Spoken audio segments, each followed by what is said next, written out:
నాగవంశీ గారు మాట్లాడతారు.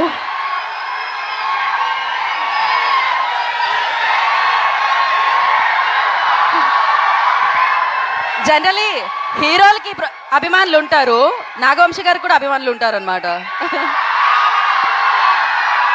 I love this. లేదు యా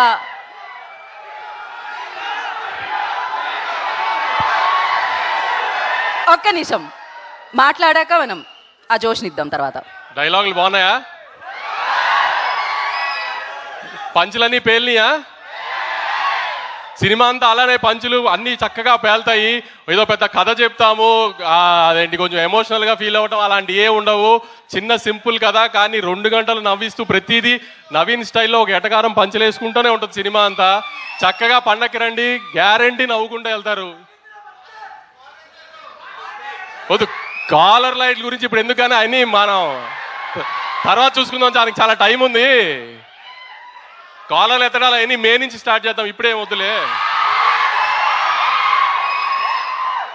కానీ పంచులైతే ఏమి ఎక్కడా మీకేమి తగ్గింది అనిపించలేదు కదా ట్రైలర్లో. అదే తను చెప్పినట్టు ఇదంతా ఒక జస్ట్ 5-10% సినిమాలో ప్రతి సీన్లో పంచి ఉంటుంది. లాస్ట్ పావుగంట తప్పితే సినిమా అంతా నవ్వుతూనే ఉంటారు. ఎట్టి పరిస్థితిలో నవీన్ అయితే డిసప్పాయింట్ చేయడు. తాను అన్నట్టు 1-2 సంవత్సరాల నుంచి ఒకటే కథ మీద కూర్చుని రాస్తూనే ఉన్నాడు. ఎంత ఫైన్ ట్యూన్ చేయగలిగాడు చేస్తూనే ఉన్నాడు. ఆడియన్కి చిన్న ఇబ్బంది పడకూడదు ఇది అది అని అన్ని ఎలిమెంట్స్ కవర్ చేశాడు. కొత్తగా ఆమె ఇప్పటిదాకా ఎక్కడ రివీల్ చేయనట్టు ఒక చిన్న ఎలక్షన్ బ్లాక్ కూడా ఉంటుంది, అది ఫన్ టోన్లో ఉంటుంది అంతా.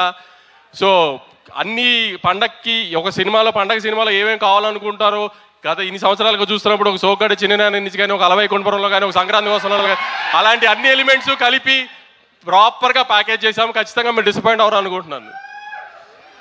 అందరూ థియేటర్స్కి వచ్చి ఖచ్చితంగా సినిమా చూసి మనల్ని అందరినీ ఎక్కుతున్న వాళ్ళందరికీ సమాధానం చెప్తాం. ఈసారి కొంచెం గట్టిగా థియేటర్స్ రండి. Thank you so much Vamshi గారు.